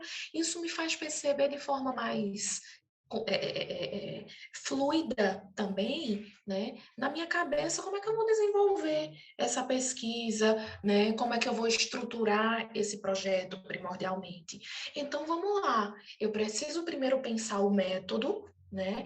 E aí pode ser, por exemplo, uma pesquisa, né, fenomenológica, um estudo de caso, pode ser uma pesquisa dedutiva, indutiva, né? O método, quem vai dizer, é a minha proposta, né? É o que eu pretendo estudar, né? Então, o que é que eu costumo pensar? O método, né? Depois, né? Eu costumo pensar o tipo de abordagem, né? Por exemplo, é uma abordagem, uma estratégia qualitativa, é uma estratégia quantitativa ou é uma estratégia mista? Eu preciso perceber qual é a abordagem da minha pesquisa, né? E um outro passo, e aí, gente, é importante seguir essa linha de raciocínio, é importante seguir essa ordem, porque eu vou mostrar para o meu avaliador, minha avaliadora, que eu me preocupei com o desenvolvimento dessa pesquisa naquele programa. Se vocês pararem para perceber, infelizmente, nós somos muito carentes de metodologia, gente. Tem muita gente acadêmica, eu não estou apontando nem trazendo como referencial negativo, mas é como uma preocupação minha mesmo. Nós precisamos desse cuidado com a metodologia. Existem muitos acadêmicos e acadêmicas que não tratam a metodologia com o valor que ela tem. E a gente precisa trazer essa preocupação para o nosso trabalho, esse cuidado para o nosso trabalho, tá? Então, ó, método, tipo de abordagem, tipos de pesquisa, né? Por exemplo, é uma pesquisa bibliográfica, é uma pesquisa exploratória, é uma pesquisa explicativa, é uma pesquisa descritiva, né? Eu também preciso pensar, por exemplo, né, a técnica de coleta de dados, né? Eu preciso pensar a técnica de análise de dados, né? Vai ser uma entrevista, né? Vai ser uma aplicação de um questionário, né? De repente, não sei, né? Eu preciso estruturar isso, certo, gente? E o que é que eu queria que vocês pensassem junto comigo?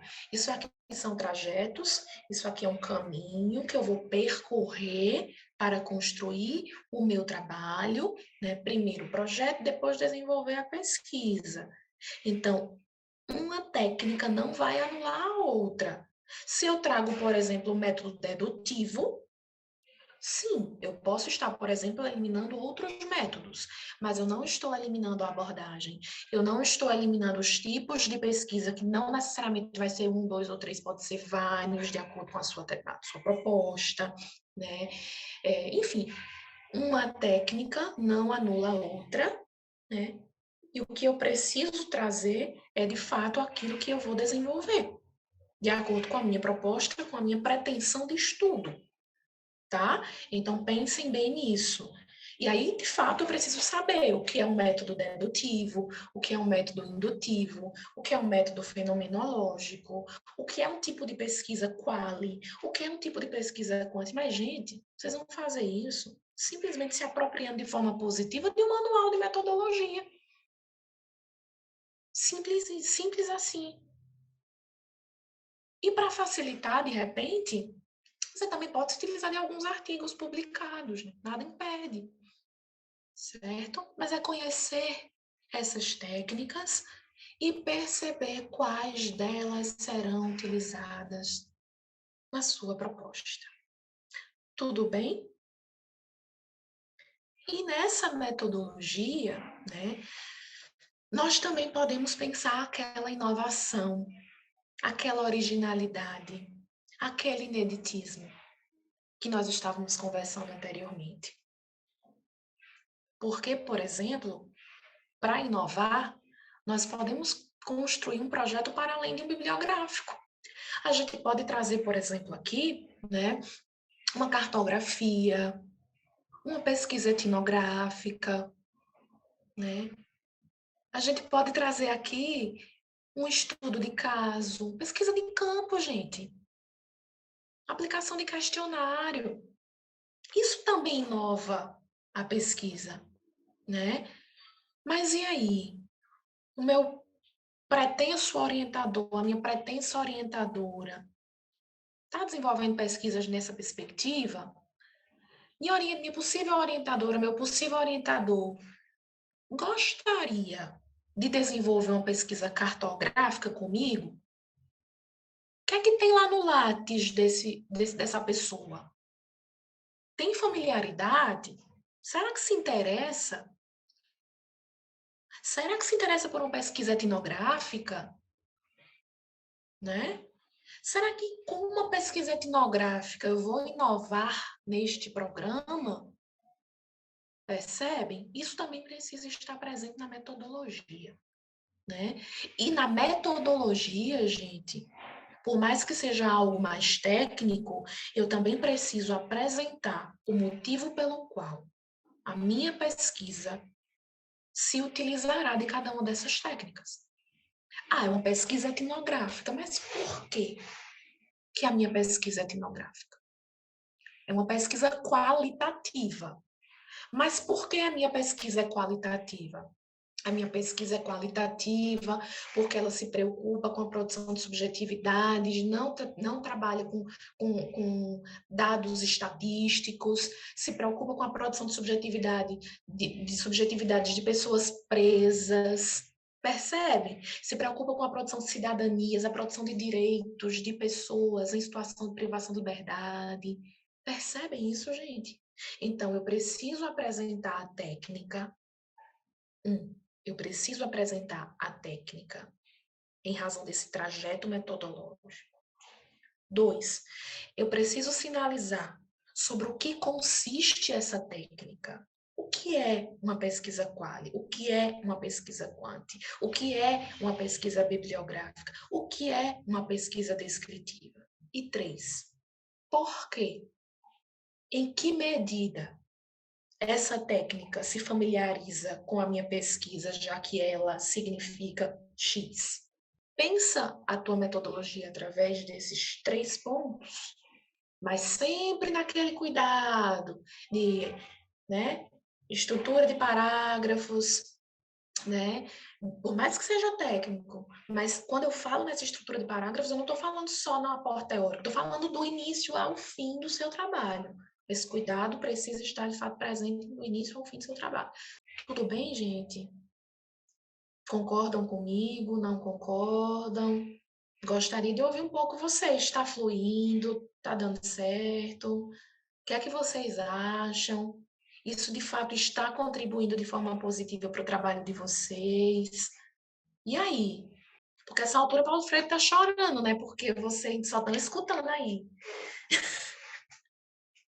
E aí, gente? Tudo bom? Tudo certo? Tá dando certo? Tá servindo para o trabalho de vocês? Tá ótimo, mulher. Já conseguiram identificar sobre o que a gente fala aqui? O que é que vocês precisam repensar nos trabalhos? Ou não? Oi, Vitória, fica à vontade, você levantou a mão. A aula está sendo maravilhosa. E, assim, eu estou com muita dúvida, eu sou uma pessoa muito indecisa. E o mestrado que eu quero e a linha de pesquisa assim, que eu tinha pensado, eu não sei se está casando muito bem. Então, assim, eu estou repensando tudo. Assim, não só com essa aula, mas com o curso inteiro, basicamente. Mas aí eu estou nesse impasse. Eu não sei se é muito viável sobre o que eu quero falar e o mestrado. Então, eu vou pesquisar mais, porque eu gostaria de falar sobre gênero e raça. E nesse mestrado que eu quero, só uma professora fala sobre gênero e não é na mesma linha que eu estou querendo. Então, assim, tá um caos na minha cabeça. Mas eu acho que... Ó, a Natália tá falando no chat. Você quer respondê-la, por favor? O PPGIC de Caruaru. Oi? O de Gestão, Inovação e Consumo. Em Sim. administração. Você é graduada em administração? Eu estou terminando engenharia de produção esse ano. Entendi. Mas então, né, a nossa proposta no curso é justamente essa, né? A nossa proposta no curso é justamente que a gente consiga de alguma maneira contribuir, né, para vocês repensarem, para vocês reconstruírem, né, para vocês impulsionarem os trabalhos.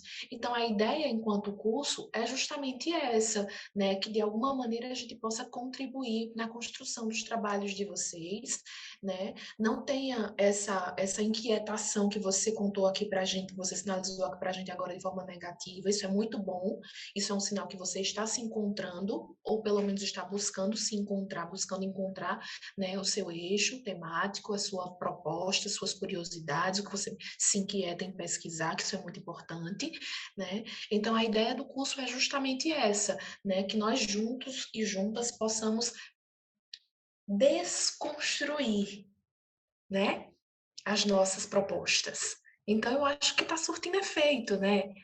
Isso de maneira positiva, não se angustia, né? Porque o momento é esse, né? O momento de revisão, né? De análise, de reestrutura, né? Para que a gente possa, de fato, seguir nessa caminhada, nesse caminho, nesse trajeto, né? Então, é muito importante isso, certo, gente? Então, é esse o caminho mesmo, a intenção é essa, Vitória. Beleza, gente? Lucas, por favor, você consegue avançar no slide? Consigo, eu acho que Cláudia queria falar também, né? Ela ligou o microfone. Perdão, desculpa, então, eu não vi, não. Não, é só porque eu ia responder na hora que ela perguntou se tudo que foi apresentado até agora estava ajudando sim. E fez também repensar algumas coisas do projeto. Obrigada. Que bom, então, Cláudia. Desligar. Que bom, então. Peço desculpas, eu não consegui ver aqui que você estava com o áudio habilitado, perdão. Mas você quer compartilhar alguma questão sua, alguma questão do seu projeto, da sua proposta? Então, beleza. Então, vamos falar um pouquinho sobre as referências do trabalho. Vamos lá, como é que estão as referências dos trabalhos de vocês? E agora eu estou falando na lista de referência mesmo, né? Estou falando naquela lista que fica lá no finalzinho do nosso trabalho, do nosso projeto, da nossa proposta, né? E aí eu sugiro, de fato, que ela esteja ao final, que ela não esteja em notas de rodapé. Percebam que a nota de rodapé ela não é muito bem-vinda, né? Que a nota de rodapé ela causa, pelo menos é uma sensação que eu tenho, de poluição visual, né? São muitos recortes ao longo das passagens, né? Nos textos, então a ideia é que de fato a sua lista de referências, isso lógico, se for, né, um ponto trazido no edital, né, sem sombra de dúvidas, mas que esteja lá na lista de referências. E como é que eu vou construir essa lista de referências?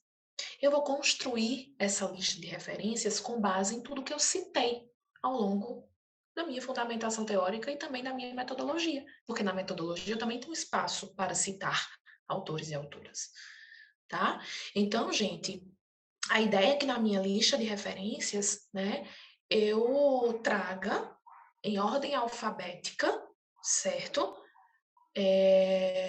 Os autores e as autoras que eu utilizei, tanto no meu aporte teórico quanto na minha metodologia. E aí a ideia é que à medida que eu for construindo, né, esse fundamentação teórica e a metodologia, quando eu realizar uma citação, eu possa também, né, em oportuno, elaborar a referência para que eu não esqueça, para que eu não perca e que de fato não aconteça nenhum acidente ou incidente, né, e eu venha a não mencionar a referência na minha lista. Então é bom ter esse cuidado, porque tudo que eu citei, eu preciso referenciar. E para eu referenciar, eu preciso me ater ao modelo, à modalidade da fonte que eu estou pesquisando. Porque eu posso pesquisar em livros, eu posso pesquisar em periódicos, eu posso pesquisar em anais de eventos, eu posso estar compartilhando, por exemplo, né, fontes, né, através da legislação. Existem várias modalidades e eu preciso, de fato, me preocupar com essas modalidades, né? Então, eu preciso perceber que a minha lista de referências, primeiro, precisa estar em ordem alfabética, né? Precisa estar alinhada à margem esquerda, né? Precisa estar separada, né, entre linhas simples, precisa entre uma referência e outra, não estou falando mais entre linhas, mas entre referências, né, o espaçamento de 6pt duplo, espaçamento duplo, né, e preciso, sobretudo, me atentar ao modelo de referência. É livro, é capítulo de livro, né? É revista, né? É periódico, é parte de periódico, é legislação, é jurisprudência. São trabalhos acadêmicos, né? Monografia, dissertação, tese, doutorado, são anais de eventos, né? Então, eu preciso referenciar o meu trabalho de acordo com a modalidade de fonte que eu também utilizei. E tudo que eu citei no corpo do meu texto, eu preciso também referenciar na minha lista.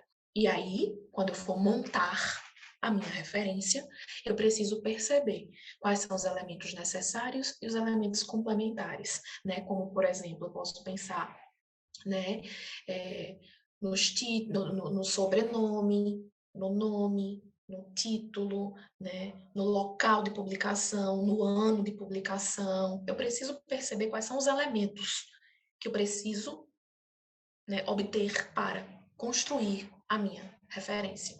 E assim, a minha lista de referências será construída também. Percebem isso, gente? Sempre lembrando que tudo que eu citar, eu preciso referenciar.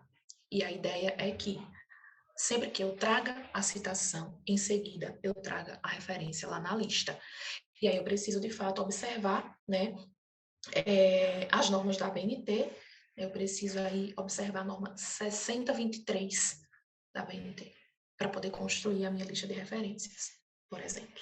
E aí, até aqui tá tudo bem? Não sei, o que é que vocês me dizem? Vocês têm alguma questão que gostariam de compartilhar com a gente? Então, eu acho que a gente conseguiu, né, mesmo que minimamente, pontuar algumas questões para vocês, certo? A gente conseguiu trazer aqui, né, um diálogo, sobretudo, acerca de pontos comuns na grande maioria dos editais, né? Lógico, gente, né, essas discussões não se exaurem aqui. Então, sempre que a gente for construir, portanto, que a gente amplie os nossos horizontes e a gente pense e repense muitas outras questões também, mas eu acho que a gente conseguiu, né, trazer, pelo menos aqui para a nossa discussão de hoje, pontos importantes, né, que são comuns e que normalmente são vivenciados também, né, mas que não se exaurem, certo, gente? Que estão para além, né? Porque tudo isso também é construído a partir de experiências, né? Então, é importante a gente perceber isso também, né? Natália, você quer compartilhar mais alguma coisa? Se quiser compartilhar mais alguma coisa, não sei se tiver aí, né, como compartilhar algum trabalho com a gente, enfim, qualquer modelo, não sei, para a gente poder, né, pensar como aplicar ou, né, olhar algo que alguém já tenha aplicado de acordo com o que a gente falou, não sei. Mas também estamos por aqui, certo, gente? Se vocês tiverem dúvidas, não se acanhem, vamos compartilhar, né, aqui as nossas questões também. Carregou aí? Carregou. E aí, gente, foi que a gente pensou.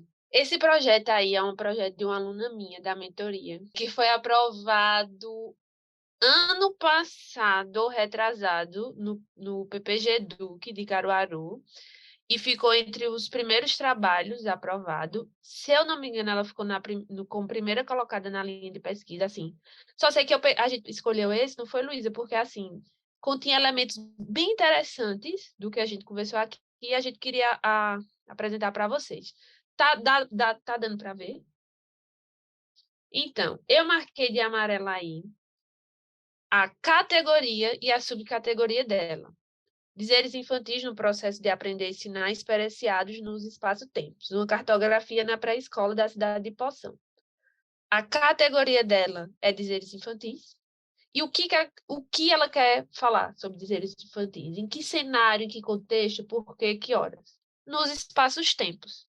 E aí ela já sinaliza até a metodologia que ela vai utilizar, cartografia. Como foi que a gente chegou nesse projeto? Pelo estudo da produção do conhecimento do programa e pelo estudo do Lattes da professora. A gente abriu o Lattes da professora, deu um Ctrl F e botou expressões interessantes e a gente via quantas vezes essas expressões apareciam no Lattes da professora. Então, a gente via que dizeres infantis e espaços-tempos eram expressões que apareciam em grupo de pesquisa, em livro da professora, em banca que a professora participou. Então, a gente via que a gente tinha que movimentar essas duas categorias.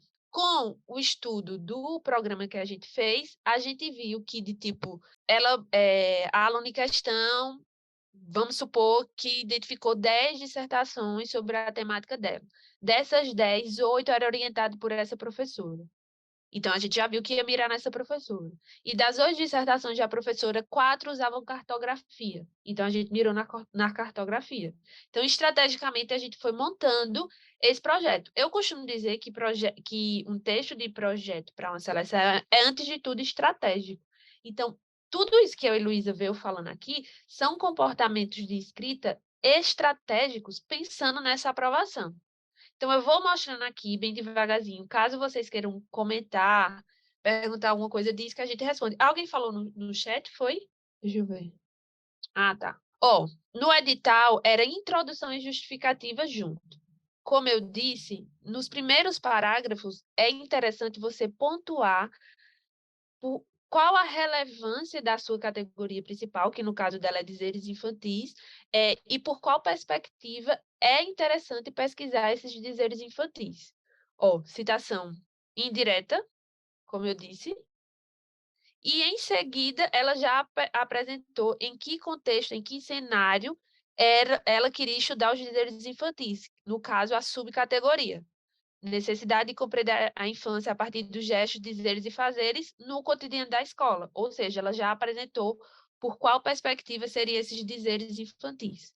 Todos esses autores são autores que a professora utiliza em suas pesquisas, e, se eu não me engano, esse Machado aqui é a professora em questão que a gente estava mirando, já sinalizando ela ali na introdução. Essa setinha que eu estou mostrando aqui para vocês é quando ela começa a inserir a pesquisa dela, é tipo assim: nos lançamos ao exercício de parar e observar acerca das interrupções provocadas. Então, ela já vai começando a sinalizar que quer estudar, aprender e ensinar nos espaços-tempos da educação infantil. Ela já apresenta a intenção de pesquisa dela. Em seguida, ela já apresenta o campo. Esse projeto está um pouco mais extenso, porque, se eu não me engano, ele podia até 20 páginas, contando com as referências. Então, para um projeto de mestrado, são muitas páginas, né, Luísa? Normalmente, o mais comum é entre 10, não é? Então, por isso que a gente teve condições de se dedicar mais à escrita. Percebe? A escrita é objetiva, como Luísa falou. São períodos curtos, 3 linhas, outro período com mais 3 linhas e outro período com mais 3 linhas. Nunca, jamais escrevam, por exemplo, esse parágrafo todo com um período só. Vocês entendem o que é período? É um conjunto de escrita de frases que vai de um ponto a outro. Então, o ideal é que um período, uma construção de conjunto de frases, tenha mais ou menos a extensão ali de 3 linhas. Passou disso, é maldição, brincadeira. Passou disso, não fica legal. Descendo, avançando, como não tinha separado introdução justificativa, a gente já avançou na conexão com o programa. No mapeamento do referido programa, percebemos que a infância e a educação infantil têm ganhado ênfase nos estudos. E aqui a gente mencionou as pesquisas e citou os autores. Deu uma puxada de saco aqui no programa, tem ganhado relevância nos ambientes educacionais e tal. No entanto, o município de Poção, que era o locus da pesquisa, não se encontra assistido nesse mapeamento. Que a gente quis dizer assim: o programa PPG Eduque tem um histórico de pesquisa de mapeamento no Agreste Pernambucano, principalmente no quesito de infância e tal, e tal, e tal. Mas o município de Poção, que era o que a gente se propunha fazer, não tinha. Aqui ela fala da conexão com a linha de pesquisa. Por exemplo, eu lembro que essa expressão experiências educativas era uma expressão que o programa utilizava para nomear a linha de pesquisa 2. Tá vendo? A fundamentação teórica. Aquilo que Luísa disse, lembra de sinalizar ao leitor, à banca, como o texto estava dividido. Então, esses 2 parágrafos, ela diz como está dividindo a fundamentação teórica. Primeiro falando da infância, né? No primeiro parágrafo, ela não traz citação, como Luísa disse, que é preparando o leitor para a pesquisa, para o texto propriamente dito. Vai escrevendo.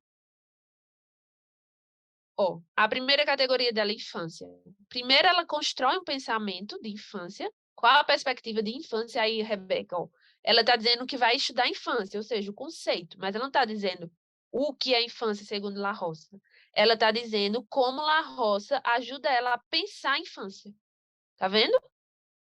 Aí ela traz as expressões-chave: aprender a ensinar, espaço-tempo, experiências, palavras que movimentam o texto dela, no sentido que são palavras que vão chamar a atenção da banca e do professor. Eu queria mostrar, pronto, aqui, o texto que eu peguei foi a última correção que eu fiz dela. Ela finalizou com a citação de Corrã. Lembra que Luísa disse que não é interessante terminar um parágrafo com a citação? Aí eu sinalizei para ela: não finalize com citação. Finalize contextualizando com a sua pesquisa. Isso aí ela corrigiu, tá? Vou avançando. Luísa, quer comentar alguma coisa? Vou avançando. Não, Natália, pode avançar. Eu acho que você fazendo isso, depois eles também podem trazer as impressões deles e delas, né? Isso. Essa marcação que eu deixei aí foi porque ela trouxe uma citação direta e não botou a página. Gente, esses errinhos de ABNT é bem interessante que vocês prestem atenção, tá? E, especialmente, essa citação, esses autores aí, foi um artigo recente da professora que ela estava mirando, que ela trouxe a professora como fundamentação teórica do trabalho dela, que é bem interessante. Vamos lá, avançando.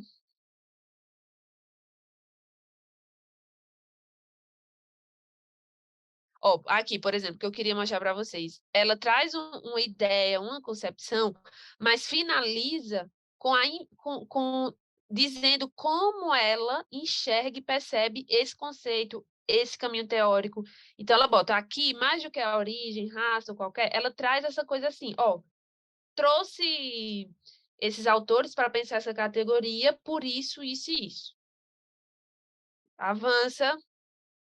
Ela chega na outra categoria, ó, espaço-tempo, também nesse esquema de conceituando, mas, sobretudo, contextualizando com a pesquisa. Aqui, ó, marcado que eu deixei para vocês, é que, novamente, ela terminou com uma citação, com uma referência, que realmente não é interessante você terminar um parágrafo com citação, com uma referência, é preciso contextualizar. Mais uma vez, ela apresenta a pesquisa dela, eu gostei bastante desse parágrafo dela, que é dizendo de que forma ela vai perceber, pensar essas categorias. Então, a todo momento, ela está dizendo assim, ó, eu tenho a intenção de fazer a pesquisa, eu quero pesquisar. E não fica só dizendo o que é os conceitos, o que é as categorias. É importante esse posicionamento enquanto pesquisa, né? Deixa eu ver o que mais. Mais um parágrafo que ela terminou com citação, com referência. Nesse edital, pedia separadamente os objetivos, objetivo geral, objetivos específicos.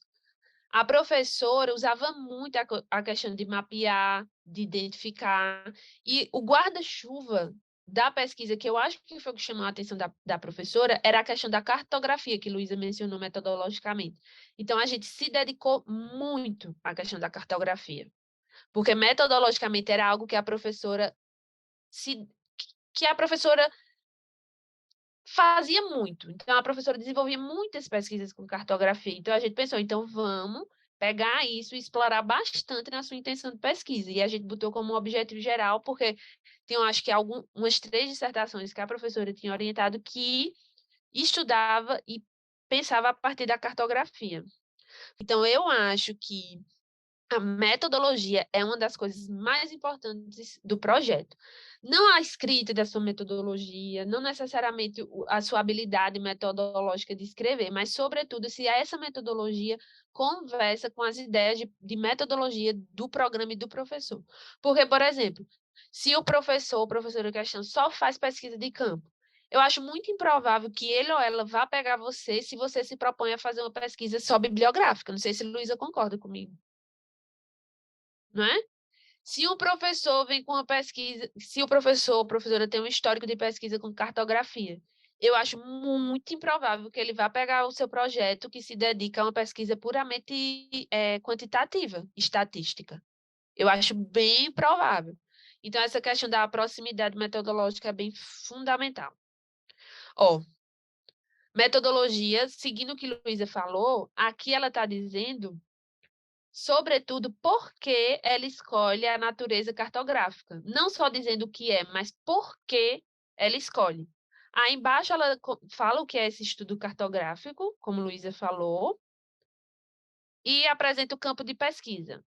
Novamente, como era um edital que tinha essa quantidade de páginas muito grande, a gente podia se dedicar mais à escrita. A gente deu uma contextualização bem interessante da cidade em questão. E aqui embaixo, ó, as técnicas de coleta de dados que conversam com a proposta metodológica. Porque, por exemplo, se você vai fazer uma pesquisa qualitativa, eu diria que botar somente questionário não assiste a uma perspectiva qualitativa. É preciso mais elementos ali, como, por exemplo, talvez uma observação participante, entrevista, grupo focal, não sei. Mas você tem que pensar em técnicas de coleta de dados que assistam à perspectiva metodológica que você se propõe, tá? Mas ela diz aqui a forma que vai analisar os dados, aqui nesse parágrafo aqui. Mas o que eu queria mostrar para vocês é esse último parágrafo. Eu gosto de pensar o último parágrafo da metodologia, caso o edital não peça cronograma, né, Luísa? Porque tem alguns editais que pedem, de fato, o seu cronograma. Aí você faz em tabelinha, bem bonitinho, bem organizado. Caso não peça, eu gosto de montar um último parágrafo dizendo que você se propõe a cursar o mestrado em 2 anos. Isso é bem interessante, porque os programas, eles têm muito interesse naquele aluno que se propõe a cursar o curso e, sobretudo, finalizar no tempo hábil. Porque tem gente que desiste e isso faz com que o programa perca a nota baixa, né? E tem gente que pede muita prorrogação. E prorrogar muito, ter muitos alunos que prorrogam o prazo de defesa também prejudica o programa. Então, se você, desde o início, se mostra um aluno que vai cursar o mestrado nos 2 anos, é bem interessante. E aqui eu sugeri a ela que ela organizasse uma estrutura dizendo assim, olha, nos primeiros 6 meses eu vou cursar as disciplinas obrigatórias. Nos meses seguintes eu vou me aproximar do campo, como também cursar as disciplinas eletivas no programa ou em outro programa. Com 1 ano e 6 meses, eu pretendo qualificar, porque é uma fase importante da pesquisa, para que com 24 meses, ou seja, 2 anos, eu cumpra todos os créditos e conclua o mestrado. Essa estrutura de apresentação metodológica, de dizer que você pretende fazer esse cronograma dessa forma, é interessante, porque também vai mostrar à sua banca que você entende de uma dinâmica de mestrado. Porque, assim, Luísa pode confirmar isso, o que tem de gente que entra no mestrado de paraquedas, que não sabe nada com nada. Então, aqui, um aluno que sabe que tem disciplina obrigatória, especial, qualificação, é um aluno que já tem uma maturidade para ser um aluno de mestrado. Então, essa estrutura chama muito a atenção da banca. E aqui as referências. Certo? Vocês querem perguntar alguma coisa em relação a isso? A esse exercício que a gente fez? Querem que eu volte? Uma pergunta. No cronograma não já tem essa parte? Então, se o edital pedir um cronograma de fato à parte, aí você não constrói essa estrutura, ou até constrói, se quiser. Aqui a gente botou de fato o texto porque o edital não pedia uma seção do cronograma. Aí por isso que a gente construiu. Beleza. Respondi sua pergunta? Beleza. Algo mais, gente? Mas eu acho que é isso, né, Natália? É pensar tudo que nós pontuamos aqui, que nós construímos juntos aqui, né? E identificar nesse trabalho que você apresenta para a gente e também nos trabalhos que estão, nas propostas que estão sendo construídas por cada um e cada um aqui, né? A ideia é que, de fato, todo mundo consiga pegar tudo isso que a gente trouxe aqui hoje, né? E incorporar os respectivos trabalhos, as respectivas propostas. O que faça sentido para vocês, né? Exatamente, né? E aí é algo que não deve ser feito, né, de forma desesperadora, é algo que não vai ser feito, né, de forma angustiante, né? De repente, são várias informações que a gente precisa reunir, né, pontuar, mas sentar e estruturar ou reestruturar tudo isso, certo, gente? A ideia é que seja de forma somatória, que venha agregar, né? E que vocês não se desesperem, por exemplo, se, né, essas características, por exemplo, que a gente vai pontuando aqui, não estão presentes nos trabalhos de vocês, né? A ideia Ou se desesperem, viu? Porque assim, sem opressão, pelo as amor de dicas Deus. que a gente tá dando, em especial a Luísa, são muito valiosas. Luísa não gosta que eu fale, mas eu vou falar. Ela recentemente foi aprovada para ser editora da revista da PUC. Então, assim, a gata tem propriedade para falar. Então, se vocês não seguirem, vocês chorem aí. Mas a bicha ela se garante no que faz. Mas, gente, eu tô dizendo para a gente não se desesperar, para a gente fazer com tranquilidade, entendeu? Porque, por exemplo, quando eu me desespero, eu não saio do canto. Mas é tentar unir essas sugestões, né, assim, da gente, de todo mundo que está aqui, né, para tentar contemplar no trabalho, sim. E assim, gente, os nossos canais de comunicação estão abertos, né, Luísa? Caso vocês Claro. queiram conversar, tirar dúvidas pontuais e tudo mais, fala com a gente, tá? Que a gente tá super disposta. Vitória disse que queria tua serenidade, Luísa. Você é a torcida do Eita. Flamengo, né, Vitória? Porque eu moro com o Luísa há meses e ainda não alcancei esse estado de espírito.